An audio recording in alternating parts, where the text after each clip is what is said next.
Mi nombre es Sofía Caldwell.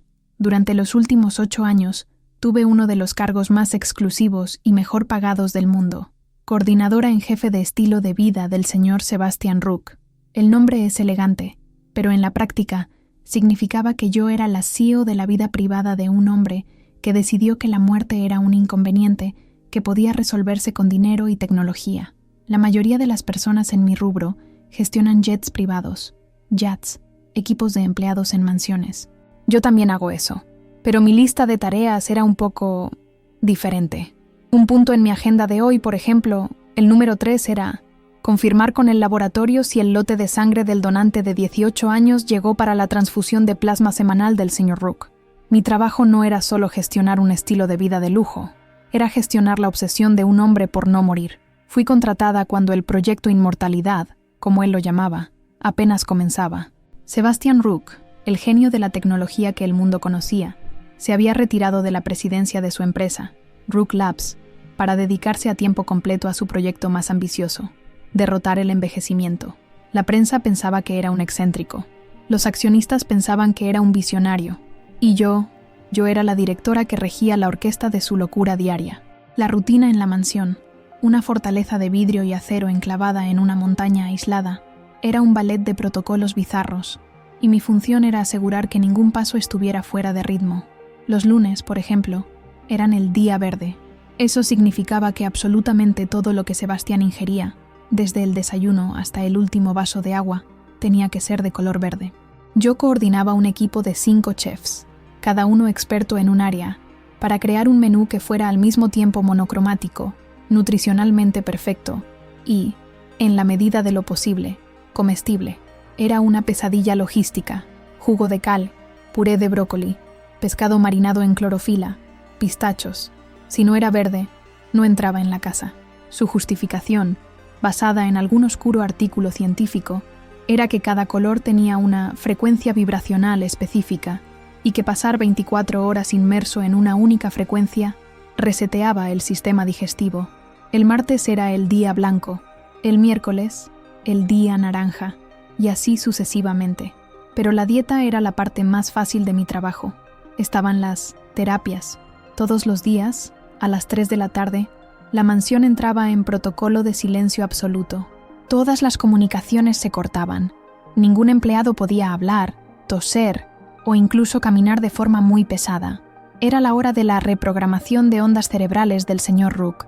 Se sentaba en una cámara a prueba de sonido y escuchaba, durante 1 hora, cantos de ballena reproducidos al revés, a una frecuencia bajísima. Su teoría era que esto realineaba sus patrones neuronales a un estado prelingüístico, más puro. Una vez, tuve que despedir a un jardinero, un hombre que llevaba años en la familia, porque tuvo un ataque de estornudos cerca de la ventana de la sala de meditación. La orden vino del propio Sebastian, por mensaje de texto. La variable externa ha producido un ruido no programado. Elimínela del sistema. Y estaban los dobles. En mi planilla de logística había 4 Sebastians. El Sebastian A era el original, mi jefe, pero también estaban el B, el C y el D. Eran actores, dobles de cuerpo, contratados por salarios millonarios. Se sometieron a cirugías plásticas sutiles, entrenaron la voz, aprendieron a caminar y a gesticular como el original. Mi trabajo era gestionar su agenda. Mientras Sebastián A estaba en casa, en una de sus terapias, era Sebastián B quien daba la conferencia sobre el futuro de la IA en Tokio. Era Sebastián C quien participaba en la cena de gala en Londres. Eran sus extensiones en el mundo real, manteniendo viva la presencia y la influencia de la marca Sebastian Rook, mientras el hombre de verdad se dedicaba a no morir. Tenía que coordinar los vuelos, la ropa, e incluso asegurarme de que siguieran la misma dieta monocromática del día, para que su apariencia física fuera siempre consistente con la del original. Vivía en el epicentro de la excentricidad, en un mundo de ciencia ficción financiado por miles de millones de dólares. Yo veía todo como la rutina de un genio excéntrico, un hombre que tenía derecho a gastar su fortuna como quisiera, por más extraño que fuera. Me pagaban para no juzgar, solo para ejecutar, hasta que, en una de nuestras reuniones de planificación semanales, me mostró que su locura tenía un nuevo y aterrador capítulo. Estaba tranquilo, como siempre, analizando los datos de sus últimos análisis de sangre en una pantalla gigante. Sofía, dijo, sin quitar los ojos de la pantalla. Estamos listos para iniciar la fase 4 del protocolo de optimización ambiental. Tomé mi tableta para anotar. Sí, señor. ¿De qué se trata? He adquirido un nuevo pigmento de pintura, dijo, desarrollado en un laboratorio privado en Alemania. Contiene trazas de un isótopo radiactivo de baja emisión.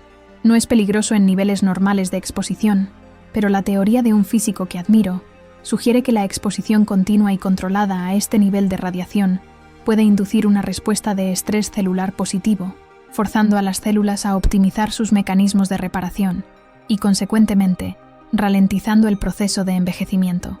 Es una evolución forzada. Lo miré fijamente, esperando que fuera una broma. No lo era. Se volvió hacia mí. Quiero que coordines la repintura completa de toda mi ala residencial con este material. El contacto del proveedor y los protocolos de seguridad están en tu email. El equipo de pintura, obviamente, necesitará trajes de protección de plomo de nivel 3, y a partir de la conclusión del servicio, nadie, absolutamente nadie además de mí, podrá entrar en el ala sin el traje de protección adecuado. Anoté en mi tableta, y por primera vez, mi mano tembló un poco. Contratar pintores con certificación para manejo de material radiactivo. Agendar examen de radiación periódico para todo el equipo, incluyéndome a mí. En ese momento, mirando a mi jefe, que hablaba de pintar su propio cuarto con radiación con la misma naturalidad con la que alguien elige un color de pintura, entendí que mi trabajo había cruzado una nueva frontera. Ya no estaba solo intentando optimizar la vida que tenía, estaba intentando forzar su propia evolución, tratando su entorno y su cuerpo como un experimento atómico. Su casa ya no era un spa de lujo, se estaba convirtiendo en una planta nuclear privada, y yo era la gerente de operaciones. La operación Pintura Radiactiva fue un hito en mi carrera de gestora de absurdos. Durante 2 semanas, el ala residencial de la mansión se convirtió en el set de una película de ciencia ficción. Hombres en trajes de protección blancos, que recordaban a astronautas, caminaban por los pasillos silenciosos, aplicando la pintura especial con un cuidado quirúrgico. Mi trabajo era garantizar que los protocolos de seguridad se siguieran al pie de la letra y, principalmente, que el tono exacto de blanco hielo que el señor Rook exigía se mantuviera. Mi mayor preocupación no era la radiación, era el perfeccionismo estético de mi jefe. Cuando el trabajo terminó, el ala quedó en cuarentena por 48 horas. Después, el propio Sebastián, usando un dosímetro de radiación en la muñeca, inspeccionó el resultado. Pasó la mano por las paredes recién pintadas, cerró los ojos y respiró hondo, como si estuviera absorbiendo la energía. «Excelente, Sofía», dijo. «El ambiente está optimizado, y para mi asombro, la locura parecía estar funcionando. Una vez al mes, su equipo médico residente, sí, tenía un equipo de 3 médicos viviendo en la propiedad, realizaba una evaluación completa, y yo, como coordinadora, participaba en la reunión para ajustar los protocolos de vida basados en los resultados. Me sentaba en una sala de reuniones estéril, mientras los médicos presentaban gráficos y datos en una pantalla gigante, y los datos eran impresionantes. Señor Rook, sus marcadores inflamatorios sistémicos disminuyeron un 8% este mes, decía el doctor Arantes, el jefe del equipo. Su edad biológica, basada en el análisis de metilación de su ADN, ha tenido una reversión de 6 meses más. Según nuestros datos, usted ahora posee la biología de un hombre de 25 años. Sebastián escuchaba todo con una satisfacción calmada e intensa. «Bien», respondía. «Pero no es suficiente. La meta es revertir 18 meses en el próximo trimestre. Quiero que intensifiquen el protocolo de transfusión de plasma y dupliquen la dosis del suplemento NMN». Las reuniones eran surrealistas. Salía de allí pensando, «Dios mío, lo logró. El loco realmente lo está logrando. Va a vivir para siempre». Y mi trabajo, por más bizarro que fuera, parecía formar parte de un momento histórico, de una revolución en la historia de la humanidad. Estaba ayudando a construir la inmortalidad. Con esta aparente prueba de que el proyecto iba bien, mi complacencia se instaló. Las dietas monocromáticas, la cámara de hielo, los dobles, todo se convirtió en parte de una rutina excéntrica, pero con un propósito noble. Yo era la gerente de un proyecto que cambiaría el mundo. La primera pieza de este rompecabezas que no encajó no vino de un análisis de sangre, vino de una planilla de gastos. Parte de mi trabajo era aprobar los gastos mensuales del proyecto Inmortalidad, y era una planilla aterradora. millones de dólares gastados cada mes. Estaba revisando los costos del programa de extensión de marca, que era el nombre en clave para la operación de los dobles, cuando noté una anomalía. Los pagos a los 3 dobles, Sebastian B, C y D, habían aumentado drásticamente en los últimos 6 meses, y había nuevas líneas de gastos que no reconocía, pagos abultados a una consultoría de actuación e impostación de voz en Londres, y una factura de un cirujano plástico en Zúrich, famoso por sus técnicas de rejuvenecimiento facial sutil. Mi primera interpretación, dentro de la lógica de ese universo, fue simple. Ok, pensé, está invirtiendo más en los dobles para que sean aún más perfectos. Así, pueden asumir más compromisos públicos, liberando al Sebastián original para que se enfoque al 100% en sus terapias. Tenía sentido, pero entonces vi otra línea. Un pago único, de 7 cifras. Para la familia de Sebastian D. La descripción era acuerdo de rescisión y confidencialidad permanente. Aquello me intrigó. ¿Por qué despedir a uno de los dobles si el proyecto se estaba expandiendo? ¿Y por qué un acuerdo de confidencialidad tan caro y permanente? Si el proyecto era solo sobre la salud personal de Sebastian, ¿qué había de tan secreto para justificar un pago así? La curiosidad, mi falla profesional, habló más alto. Tenía acceso a todos los sistemas de la casa, incluyendo los registros de seguridad. Decidí ver qué hacían realmente los dobles cuando no estaban en eventos. Había un ala de entrenamiento para ellos en la propiedad, un lugar que yo raramente visitaba. Saqué los archivos de video de la seguridad interna de esa ala de los últimos meses. Esperaba ver clases de etiqueta, entrenamientos de acento, sesiones de gimnasio para mantener la forma física igual a la del jefe, pero lo que vi me dejó completamente confundida. Las imágenes mostraban a los dobles, sí, pero no estaban en un estudio de actuación. Estaban en una sala de reuniones idéntica a la de la junta directiva de Rook Labs, y no estaban siendo entrenados por preparadores de actores. Estaban siendo entrenados por los directores y vicepresidentes de la empresa. El director financiero, el jefe de tecnología, el jefe de estrategia. Vi una grabación de 3 horas. En ella, Sebastian B., el doble más antiguo, hacía una presentación completa sobre la estrategia de fusión de la empresa para el próximo trimestre. Hablaba sobre proyecciones de ganancias, sobre análisis de competencia, sobre patentes, y los ejecutivos lo corregían, no como si fuera un actor memorizando un texto, sino como si fuera un aprendiz de CEO. No, Sebastián, tu argumento sobre el mercado asiático es débil. Recuerda nuestra estrategia de 3 pilares. Repite. En otro video, Sebastián C. estaba en una simulación de negociación con el jefe jurídico de la empresa, aprendiendo a argumentar, a presionar, a ceder en los puntos correctos. No estaban aprendiendo a parecerse a Sebastián, estaban aprendiendo a ser Sebastián. Me quedé mirando esas imágenes, a esos hombres que eran copias físicas de mi jefe, aprendiendo a ser copias intelectuales de él, y una nueva y terrible pregunta se formó en mi mente. La historia que me contaba a mí misma, de que los dobles existían para liberar el tiempo de Sebastián, se derrumbó. Aquello no era sobre gestión de tiempo, era sobre transferencia de conocimiento, una transferencia a una escala y profundidad que no tenía sentido. En ese momento, entendí que su entrenamiento iba mucho más allá de engañar a la prensa. Estaban siendo entrenados para engañar a personas que conocían al verdadero Sebastián desde hacía años, a gente del consejo de administración, a gente de dentro de la empresa. La pregunta que surgió en mi cabeza, mientras veía al falso Sebastián recitar las metas de ganancias de la empresa, ya no era ¿cómo va a vivir para siempre? La pregunta era ¿cuál de ellos es el verdadero plan de sucesión?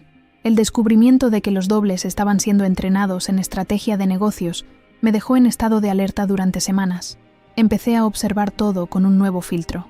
Las reuniones de Sebastián con sus ejecutivos, las planillas de gastos, los viajes de los dobles.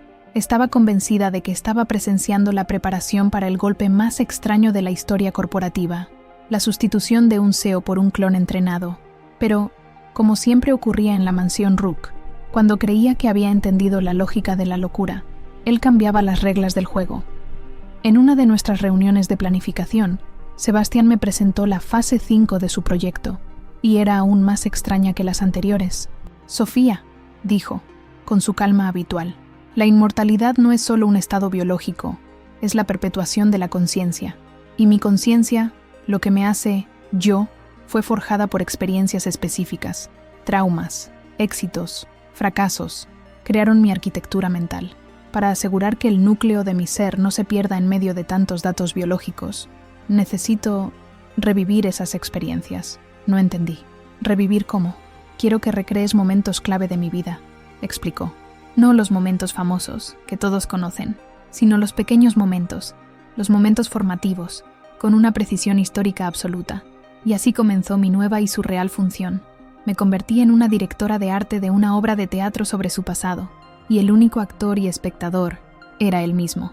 La primera tarea fue recrear su dormitorio de la universidad. Con mi presupuesto ilimitado, tuve que encontrar y alquilar la habitación exacta en el campus donde vivió hace 30 años. Tuve que contratar a un equipo de diseñadores para, basándose en fotos antiguas, encontrar los mismos muebles baratos de la época, el mismo modelo de computadora antigua, el mismo póster de una banda de rock oscura que le gustaba. Incluso tuve que encontrar la misma marca de fideos instantáneos que comía. Cuando todo estuvo listo, Sebastián fue allí, solo, y pasó 12 horas en esa habitación minúscula, comiendo fideos instantáneos fríos y mirando una computadora que ya ni siquiera encendía. El multimillonario, revisitando su vida de estudiante sin dinero, en una simulación que costó más de $500,000. La locura siguiente fue recrear el garaje donde él y su primer socio fundaron Rook Labs, y después el bar donde celebró su primer millón. Cada escenario, una cápsula del tiempo carísima y perfectamente inútil. Mientras gestionaba estas operaciones bizarras, creía que finalmente había entendido el plan. No solo estaba entrenando a los dobles para reemplazarlo, estaba intentando de alguna forma programarse a sí mismo, o a ellos, con sus recuerdos más fundamentales. Era una especie de transferencia de conciencia a través de la experiencia revivida. Era demencial, pero dentro de su lógica, tenía sentido. El día en que esta nueva teoría mía también se derrumbó fue durante la recreación del dormitorio. Estaba en la sala de control, en una camioneta fuera del campus, monitoreando la seguridad, cuando recibí una llamada de pánico del propio Sebastián por la radio. Sofía, emergencia, necesito mi medicación, ahora. Su voz era débil, jadeante. Corrí, entré en el dormitorio. Estaba sentado en el suelo, pálido, sudando frío, con un aspecto increíblemente frágil. Mi maletín, el compartimento de emergencia, susurró. Yo, como su coordinadora, tenía acceso a todo. Tomé su maletín médico, abrí el compartimento que solo había visto, pero nunca tocado. Dentro, entre los frascos de vitaminas y suplementos, había una jeringa autoinyectable, ya preparada, con un líquido claro. Es solo un potente complejo vitamínico, para darme energía, dijo, al ver mi mirada de duda. Le entregué la jeringa. Se la aplicó en el muslo, con mano temblorosa, y en cuestión de minutos, el color volvió a su rostro. La debilidad pareció desaparecer. Se levantó, se recompuso, y con su calma habitual dijo, «Gracias, Sofía. El protocolo puede continuar». Pero no lo olvidé. Soy una gerente, no una médica. Pero sé que un complejo vitamínico no viene en una jeringa de emergencia de ese tipo. Y su recuperación no fue la de alguien que toma una vitamina. Fue la de alguien que recibe una dosis de algo mucho, mucho más fuerte. Esa noche, mi curiosidad me venció de nuevo. La jeringa desechada estaba en la basura médica de la habitación. La tomé, usando guantes. Tenía un código de barras y un número de lote. Le saqué una foto en altísima resolución. De vuelta en mi oficina, en mi computadora segura, comencé mi investigación. No fue fácil. El código no correspondía a ninguna droga comercial, pero, usando el número de lote, logré rastrearlo hasta un proveedor, una compañía farmacéutica de nicho, especializada en compuestos experimentales. Y, después de horas de buscar en foros de médicos y bases de datos de investigación, lo encontré. El código de esa jeringa. CX91 Queta. No era un complejo vitamínico, era un cóctel, una droga experimental, aún no aprobada, de uso compasivo, una combinación de un opioide sintético de última generación con un agente antiinflamatorio y un estimulante del sistema nervioso central. Era una droga diseñada con un único fin, cuidados paliativos. Se usaba en pacientes en etapa terminal de enfermedades neurológicas degenerativas agresivas. La droga no curaba nada. No revertía nada, solo enmascaraba los síntomas. Le daba al paciente una oleada temporal de energía, de claridad mental, de ausencia de dolor. un último soplo de vida antes del fin.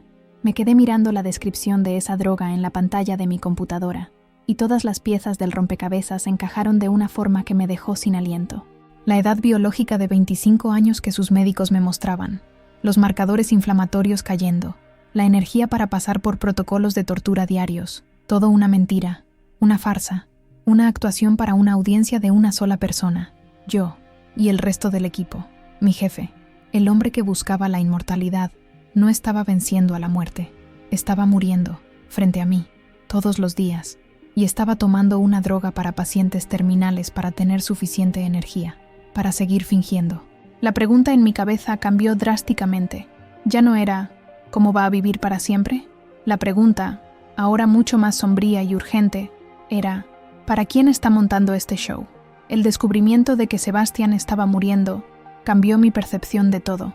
La mansión ya no era un centro de investigación de vanguardia, era el escenario de una obra de teatro muy elaborada, y mi jefe no era un genio excéntrico, era un mentiroso moribundo.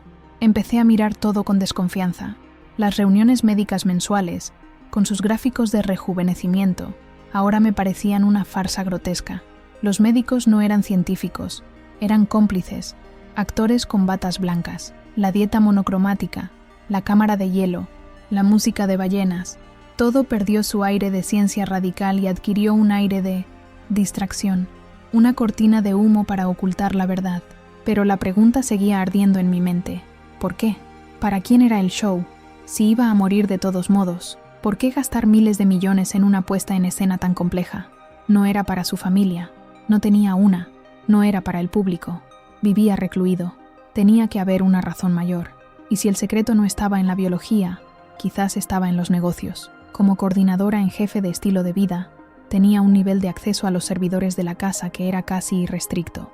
Yo era la administradora del sistema que gestionaba su vida. Volví a investigar, pero esta vez no busqué archivos médicos, busqué archivos de negocios. Dentro de la carpeta principal del Proyecto Inmortalidad, que yo creía que solo contenía protocolos de salud, había una subcarpeta que nunca había tenido la curiosidad de abrir. Estaba encriptada, pero mi contraseña de administradora en jefe la abrió. El nombre de la carpeta era Fase de Capitalización. Capitalización. Una palabra del mundo de los negocios, no de la medicina. Lo que encontré allí me heló la sangre más que cualquier cámara criogénica. No eran informes de salud, eran propuestas de inversión, planes de negocio. El primer documento era una valoración, hecha por uno de los mayores bancos de inversión del mundo, una valoración del valor de la propiedad intelectual del Proyecto Inmortalidad. El valor estimado era de $50.000 millones. La valoración se basaba en los datos médicos falsificados que los doctores me mostraban cada mes, la reversión de la edad biológica, la disminución de los marcadores inflamatorios. Todo eso era la base para justificar un valor de mercado multimillonario. El segundo documento era una presentación, un pitch deck, como lo llaman, hermoso, profesional, lleno de gráficos y promesas. Era un prospecto para vender el proyecto entero, el método, los protocolos, la ciencia, todo empaquetado como un producto para ser vendido. Y el tercer documento era la lista de objetivos, los potenciales compradores, fondos soberanos de países de Oriente Medio, otros multimillonarios de la tecnología que también tenían miedo a morir, gobiernos con programas militares secretos. No estaba tratando de salvarse, estaba empaquetando su mentira para venderla al mayor precio posible antes de que su tiempo se acabara. Era el golpe final, el más grande y audaz exit scam de la historia. Iba a vender la promesa de la vida eterna y luego, convenientemente, morir, dejando al comprador con un paquete de protocolos inútiles y un fraude de $50.000 millones. Estaba horrorizada, pero una parte de mí también estaba impresionada. La audacia, la escala del engaño, era una obra de arte del fraude, pero la parte más oscura de mi descubrimiento aún estaba por llegar.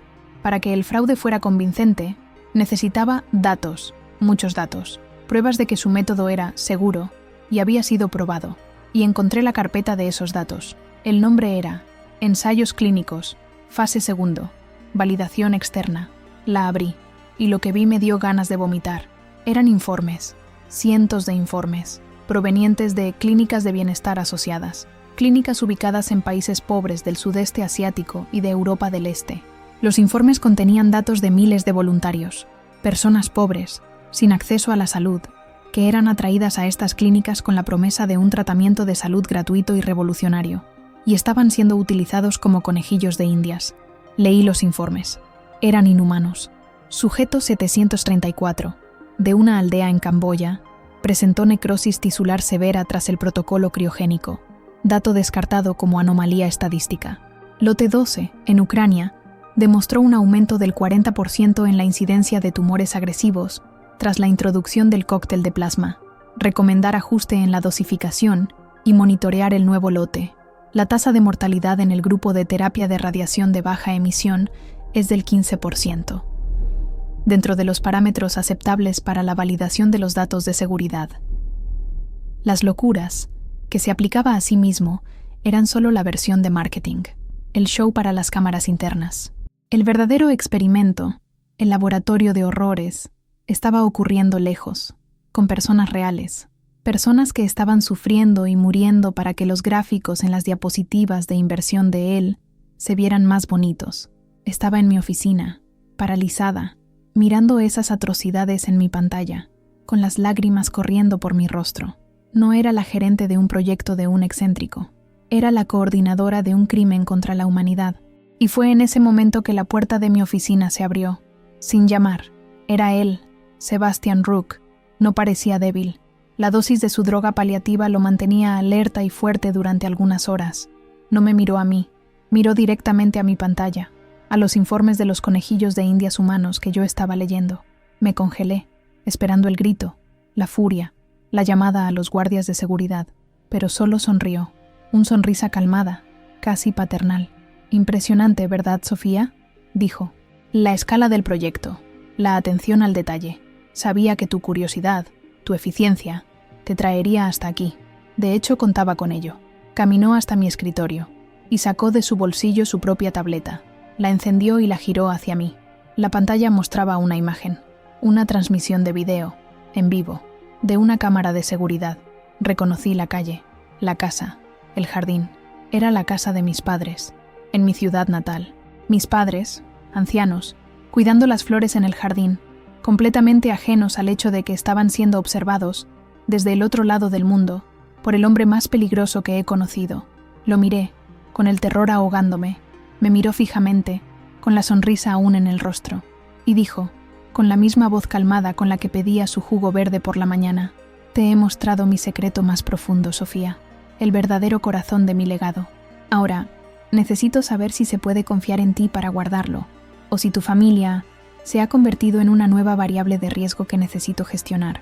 La imagen de mis padres, cuidando el jardín, felices y ajenos al hecho de que eran objetivos en un juego de poder multimillonario, me partió la columna. Todo mi profesionalismo, todo mi valor, se disolvieron en un miedo puro y primitivo. Miedo por su seguridad. «¿Qué quieres de mí?», le pregunté a Sebastian, con mi voz en un susurro. «Quiero lo que siempre he querido de ti, Sofía», respondió calmadamente. «Tu competencia, tu eficiencia, pero ahora, con un nuevo nivel de compromiso. Ya no eres una empleada, eres una socia de riesgo. El éxito de mi proyecto es el éxito de tu familia. El fracaso de mi proyecto, bueno, eres inteligente». No necesitaba decir más. Estaba encadenada a él. En los meses siguientes, mi función en la casa se transformó. Me quitaron de la logística del día a día. Fui ascendida. Ahora, trabajaba directamente con Sebastian y con su equipo de médicos en la planificación estratégica del proyecto Inmortalidad. Mi nuevo trabajo era asqueroso. Era la humanizadora del fraude. Mi tarea era tomar los datos crudos de los ensayos clínicos secretos, esos informes llenos de muertes y efectos secundarios terribles, y, junto con el equipo, transformarlos en gráficos bonitos y estadísticas digeribles. Aprendí a usar la jerga corporativa para maquillar el horror. Necrosis tisular se convertía en incompatibilidad dérmica localizada. Muerte del sujeto se volvía descontinuación del protocolo por factores exógenos. Estaba usando mis habilidades de gestión para pulir un crimen contra la humanidad, para transformarlo en una presentación de negocios convincente. Y cada día veía a Sebastian más de cerca, y veía la enfermedad consumiéndolo detrás de la fachada que las drogas paliativas le daban. Veía el esfuerzo que hacía para parecer fuerte, y veía la obsesión en sus ojos, la prisa por cerrar su negocio, antes de que su propio cuerpo lo traicionara por completo. Su plan estaba en la recta final. Tenía un comprador, un fondo soberano de un país del Golfo, dispuesto a pagar una cantidad absurda, más de $100.000 millones, por el proyecto entero, para asegurar la inmortalidad de su familia real. La venta dependía de una sola cosa: una presentación final, una demostración en vivo, para el príncipe heredero y su comitiva, que tendría lugar allí mismo, en la mansión. «Necesitamos mostrarles el producto final», dijo Sebastian en una de nuestras reuniones. «Un hombre que sea la prueba viviente de que el método funciona. Y el producto final sería el doble principal, Sebastian B., el mejor entrenado, el que llevaba más tiempo con él». El plan era presentarlo como si fuera el verdadero Sebastian Rook, mostrando sus análisis perfectos, su edad biológica de 25 años, su vitalidad. Sería la obra maestra del fraude. Mi tarea era coordinar cada detalle de esa presentación: el guión, la iluminación, los datos médicos que se mostrarían en la pantalla y, principalmente, el protocolo de preparación de Sebastian B. En los días previos a la presentación, el doble fue sometido a un régimen intenso, una dieta específica, ejercicios y un cóctel de suplementos y estimulantes ligeros para que estuviera en la cúspide de su apariencia física y mental. Fue al revisar esa lista de suplementos que la encontré: la falla, el error, la pequeña grieta en la fortaleza impenetrable que Sebastian había construido. La lista era larga, llena de vitaminas, aminoácidos, compuestos nootrópicos, todo para dejar al doble alerta, fuerte y con la piel brillante. Pero, para que pareciera lo más auténtico posible, su dieta en los últimos meses había sido una réplica exacta de la del verdadero Sebastian. Y yo, como la gerente de su vida, tenía acceso a un archivo que nadie más tenía: el verdadero expediente médico de Sebastian Rook, un expediente que él mismo creía que estaba perfectamente escondido. Pasé una noche entera en mi oficina, con dos listas lado a lado en la pantalla de mi computadora. Por un lado, el protocolo de suplementos del doble; por el otro, el historial de alergias y condiciones metabólicas del verdadero Sebastian. Y ahí estaba, una condición rara, que tenía desde la infancia, una deficiencia enzimática que lo hacía severamente alérgico a un tipo específico de aminoácido, la leucina, cuando se consumía en dosis concentradas. Una alergia que no mataba, pero que causaba una reacción en cadena: urticaria, hinchazón facial, dificultad respiratoria. Una reacción alérgica fea, visible e innegable. Y en la lista de suplementos que el perfecto Sebastian B. estaba tomando para estar más fuerte para la presentación, ahí estaba el ingrediente, en letras pequeñas, en la fórmula de un booster de rendimiento muscular, un concentrado de leucina. El doble no tenía la alergia, podía tomarlo sin problemas, pero el hombre que se suponía que era, el hombre perfecto, cuyo ADN supuestamente compartía, sería desfigurado por ella. La ironía era tan poética que casi me reí. En su obsesión por crear una copia perfecta y saludable, Sebastian se olvidó de copiar su propia falla, su propia debilidad. Me quedé mirando esas dos pantallas, la receta para el éxito del fraude y la receta para su desastre. Me había dado una elección, semanas atrás: ser cómplice o ser un problema a eliminar. Pero ahora había encontrado una tercera opción. No necesitaba ser cómplice y no necesitaba ser una víctima. Podía ser el accidente, el efecto secundario que él no previó. Esa noche no dormí, planifiqué. Mi sabotaje no sería con una bomba o con un arma, sería con una coctelera, con un simple cambio de suplementos. El gran día de la presentación llegó. La comitiva del príncipe estaba en la casa. La tensión en el aire era eléctrica. Y yo, la coordinadora de confianza, fui personalmente a la cocina a preparar el batido de rendimiento final de Sebastian B. antes de que subiera al escenario. En ese momento, tenía la carrera, el legado y el fraude de $100.000 millones de mi jefe en la palma de mi mano. La presentación tuvo lugar en el auditorio privado de la mansión, que parecía un teatro de Broadway. La audiencia era pequeña, pero valía más que el PIB de muchos países. El príncipe, sus consejeros, sus banqueros, todos allí para presenciar el milagro. Yo estaba tras bambalinas, en una sala de control, observando todo por monitores. Había preparado el batido de Sebastian B. con mis propias manos y, accidentalmente, había usado el frasco del booster muscular, equivocado, el frasco que contenía la dosis concentrada de leucina. Un pequeño cambio, un error de logística que nadie notaría. Sebastián B. subió al escenario, y estaba perfecto. El rostro, la voz, la energía, era la imagen de la salud y el poder. Comenzó su presentación, hablando de la victoria de la ciencia sobre la mortalidad, sobre el siguiente paso de la evolución humana. Los gráficos con los datos falsos de rejuvenecimiento aparecieron en la pantalla gigante detrás de él. Los inversores estaban hipnotizados. El golpe estaba funcionando, y entonces, en medio de una frase sobre regeneración celular, se detuvo y se rascó el cuello.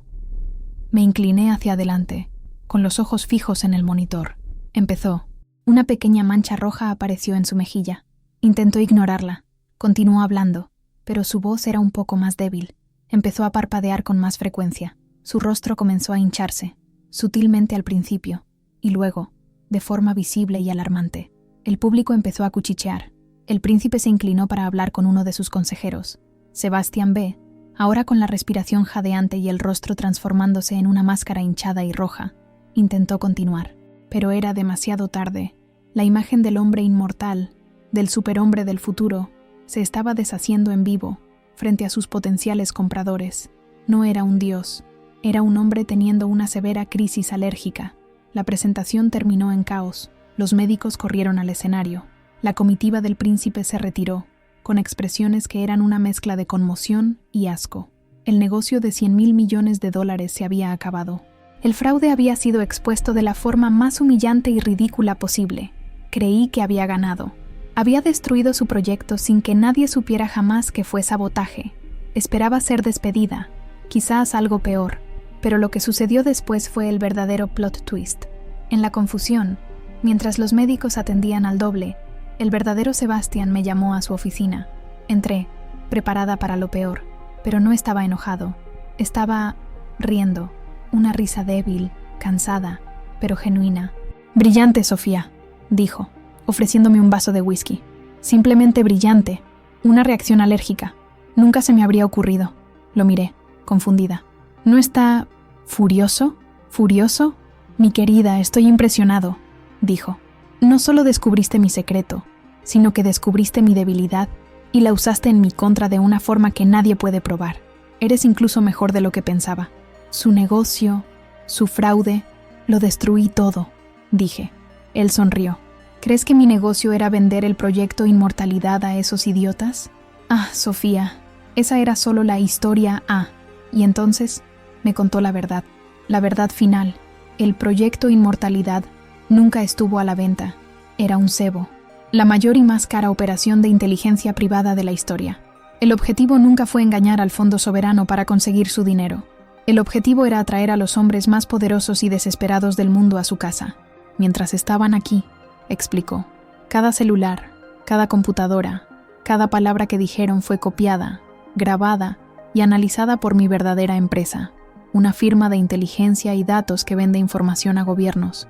No quería su dinero, quería sus secretos, su disposición a pagar $100.000 millones por una cura falsa, las conversaciones paralelas que tuvieron aquí. Todo eso es el mayor chantaje de la historia. No estaba vendiendo un producto, estaba comprando su lealtad eterna. Me quedé allí, paralizada, entendiendo la escala del juego que estaba jugando, un juego que ni siquiera sabía que existía. «¿Y tu acto de sabotaje?», continuó. «Fue el final perfecto, la excusa ideal para que yo me retire, para decirles que el proyecto falló, mientras conservo los secretos que recolecté. No me destruiste, Sofía, solo me ayudaste a cerrar la primera fase de mi verdadero negocio». Me entregó un sobre. Dentro, un cheque con una cantidad absurda. Un bono. «Por tu creatividad», dijo. «Eres libre de irte. Sabes demasiado para seguir aquí. Y sé que eres demasiado inteligente como para hablar». Salí de esa mansión por última vez, con el cheque en el bolsillo. Había intentado ser la heroína, la saboteadora, pero, al final, solo era una pieza más en su tablero. Creí que estaba luchando contra un hombre que quería vender una mentira, pero él estaba jugando un juego diferente. No estaba vendiendo un producto, estaba comprando secretos. Al sabotear su show, no lo destruí. Solo le di el clímax perfecto que su verdadera audiencia, las agencias de inteligencia del mundo, quería ver. No fui la heroína, fui el plot twist final en su obra maestra de manipulación. Y esa es una verdad mucho más difícil de tragar que cualquier dieta monocromática. Llegó la hora. Si esta historia te enganchó, haz el ritual completo, deja tu like para fortalecer el canal, suscríbete para no perder el hilo y activa la campanita para ser el primero en saber lo que viene. Tu opinión también vale oro, así que déjala en los comentarios.